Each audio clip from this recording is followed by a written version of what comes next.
ಆತ್ಮೀಯ ವೀಕ್ಷಕರಿಗೆ DV. Saraf for the nation channel ವತಿಯಿಂದ ದೀಪಾವಳಿ ಹಬ್ಬದ ಶುಭಾಶಯಗಳು.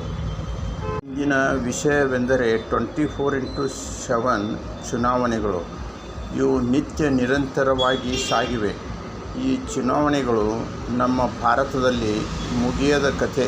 ಆದರೆ ದೇಶದ ನಾಗರಿಕರಿಗೆ ತುಂಬ ವ್ಯಥೆ. ಲೋಕಸಭೆ, ವಿಧಾನಸಭೆ, ನಗರಸಭೆ, ಜಿಲ್ಲಾ ಪಂಚಾಯಿತಿ ಮತ್ತು ನಿಗಮಗಳು ಹೀಗೆ ಹಲವಾರು ಚುನಾವಣೆಗಳು ನಮ್ಮ ದೇಶದಲ್ಲಿ ನಿರಂತರವಾಗಿ ನಡೆಯುತ್ತಲೇ ಇರುತ್ತವೆ. ಇದರಿಂದ ನಾಗರಿಕರ ಕೆಲಸಗಳು ಆಗುತ್ತಲೇ ಇಲ್ಲ. ಎಲ್ಲ ಬಾಬುಗಳು ತಮ್ಮ ಚುನಾವಣೆ ಕಾರ್ಯದಲ್ಲಿ ನಿರತರಾಗಿರುತ್ತಾರೆ.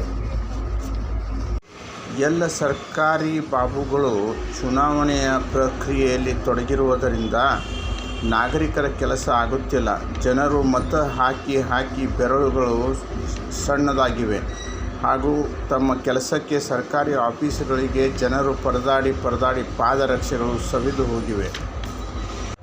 ಈ ಥರದ ಚುನಾವಣೆಗಳಿಂದ ನಾಗರಿಕರು ತುಂಬಿದ ಟ್ಯಾಕ್ಸ್ ರೂಪದ ಹಣ ಲೆಕ್ಕವಿಲ್ಲದಷ್ಟು ಖರ್ಚು ಆಗುತ್ತಾ ಲೋಪಾಗುತ್ತಿದೆ. ನನ್ನ ಅನಿಸಿಕೆಯ ಪ್ರಕಾರ ಲಾಭ ಮಾತ್ರ ದೊಡ್ಡ ಶೂನ್ಯ.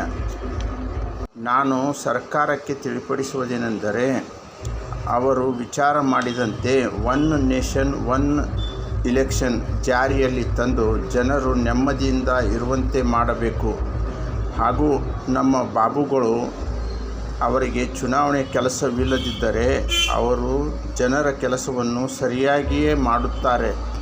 ಆದ್ದರಿಂದ ಒನ್ ನೇಷನ್ ಒನ್ ಇಲೆಕ್ಷನ್ ಜರೂರು ತರಬೇಕಾಗಿ ವಿನಂತಿ. ಭಾರತ್ ಮಾತಾ ಕಿ ಜೈ.